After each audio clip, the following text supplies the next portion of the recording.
प्यारे दोस्तों, education bridge में आपका स्वागत है। मैं अखिलेश कुमार सिंह आपके लिए लाया हूं एनसीईआरटी मैथ 10वें वर्ग का पहला चैप्टर वास्तविक संख्या। वास्तविक संख्या के बारे में आपको कुछ बतलाया जाए उसके पहले यह जानना अति आवश्यक है कि संख्या क्या है। वास्तविक संख्या तो स्पष्ट है कि वास्तविक संख्या के लिए बहुत सी संख्याएं होंगी, जैसे प्राकृत संख्या, पूर्ण संख्या, पूर्णांक संख्या, परिमेय संख्या, अपरिमेय संख्या।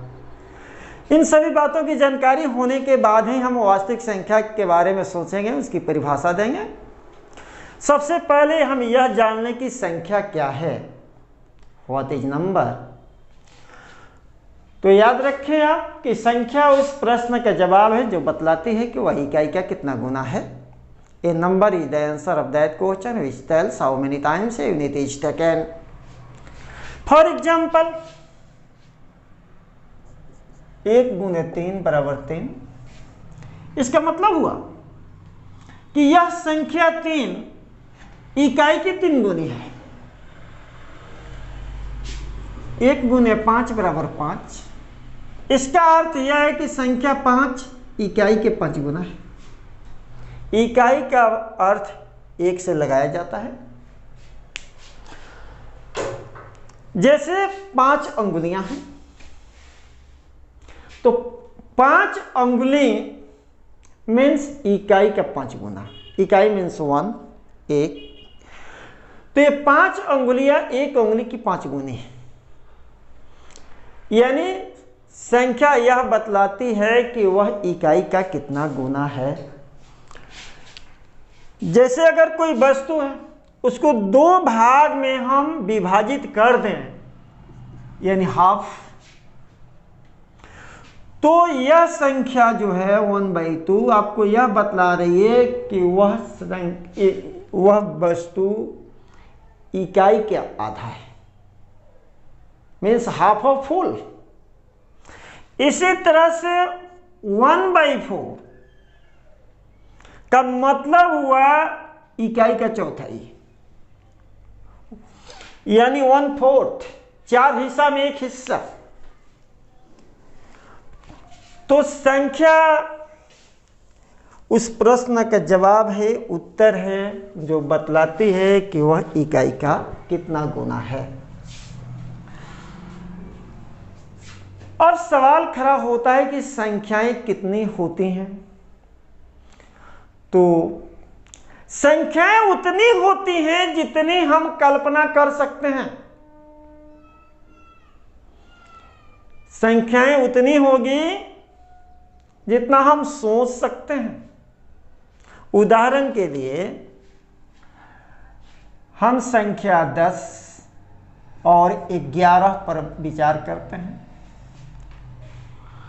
क्या 10 और 11 के बीच में कोई संख्या है? तो जवाब है कि 10 और 11 के बीच तो अनगिनत संख्या है, अनंत संख्या है।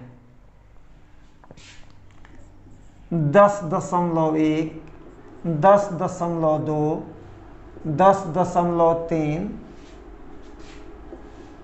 10.01, 10.02, इस तरह से अनगिनत संख्याएं होंगी जो 10 और 11 के बीच में होंगी।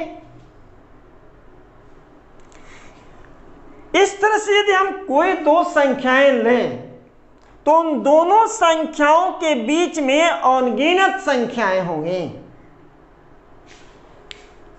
स्पष्ट है कि संख्याएं अनंत होती हैं। तो फिर संख्याएं कितने प्रकार की होंगी, कितने भागों में विभाजित किया जाएगा? तो ऐसे तो विभिन्न प्रकार की संख्याएं होती हैं, लेकिन मुख्य रूप से संख्याओं को 2 भागों में विभाजित किया जाता है। मुख्य रूप से संख्याएं 2 प्रकार की होती हैं।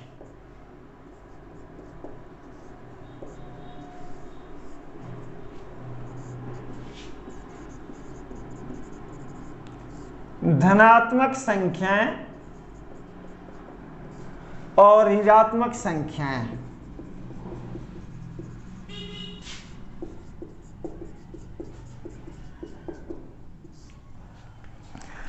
धनात्मक संख्याएं और ऋणात्मक संख्याएं, positive numbers and negative numbers. Generally विद्यार्थी बोलते हैं कि गणित बहुत भारी विषय है, लेकिन याद रखें कि गणित कोई भारी विषय नहीं है। गणित उतना रोचक विषय है जितना आपके लिए गेम रोचक होता है।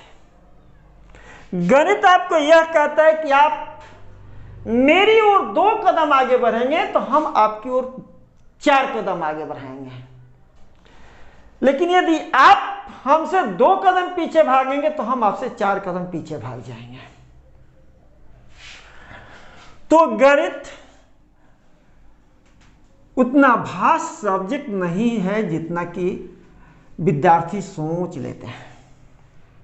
गणित बहुत ही आसान विषय है, बहुत ही रोचक विषय है। अगर जरूरत है तो विषय वस्तु का ज्ञान, अगर विषय वस्तु की जानकारी सिस्टमेटिक ढंग से हो तो मैथमेटिक्स बहुत आसान है।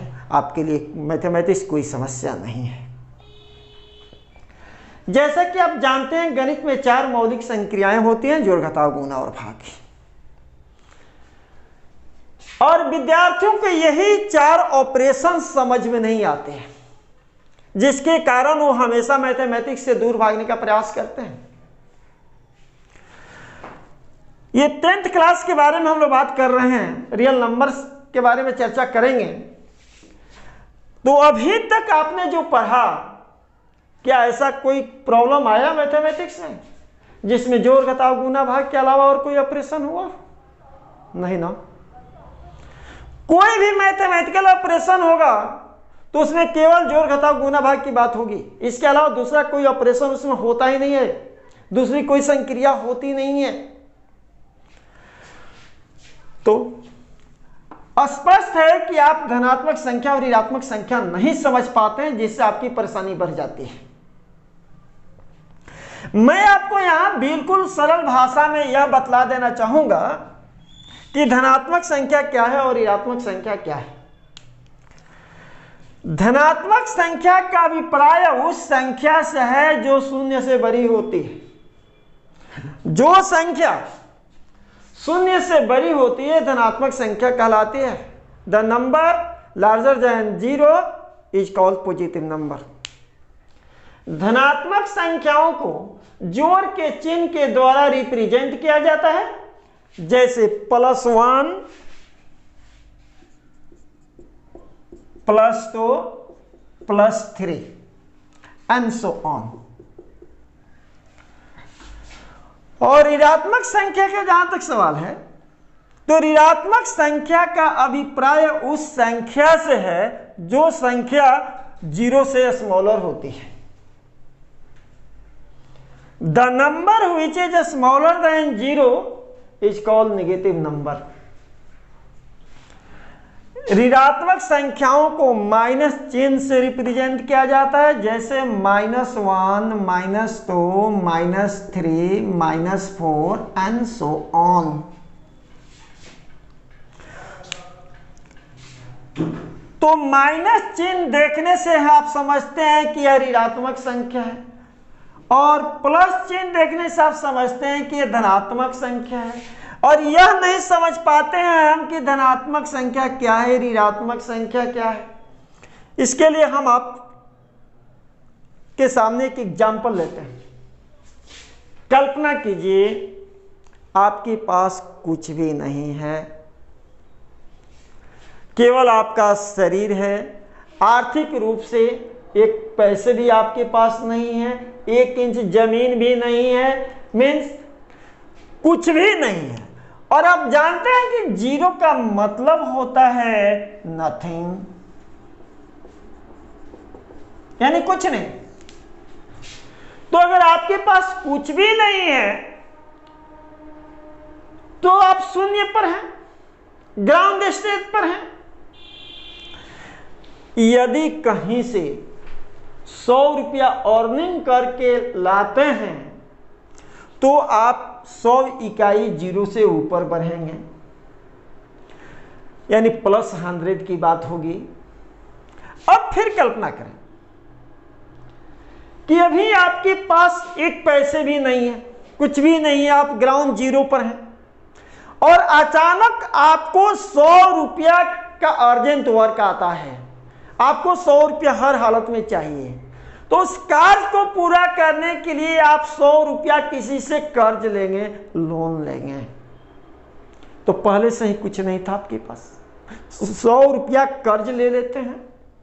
इसका मतलब यह हुआ कि आप ग्राउंड जीरो से 100 इकाई नीचे चले जाते हैं, यानी -100। तो -100 और +100 की बात करें, -100 मतलब जीरो से 100 इकाई नीचे, और +100 का मतलब हुआ जीरो से 100 इकाई ऊपर।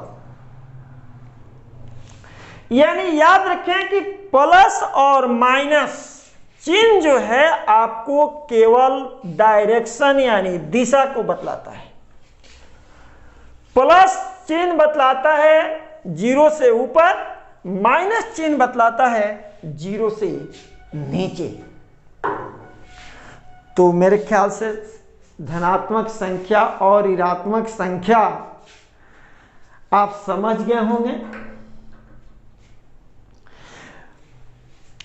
अब वास्तविक संख्याओं के बारे में जानकारी हासिल करने के लिए अगले क्लास में हम देखेंगे different types of numbers such as natural numbers, whole numbers, integers, rational number, irrational numbers.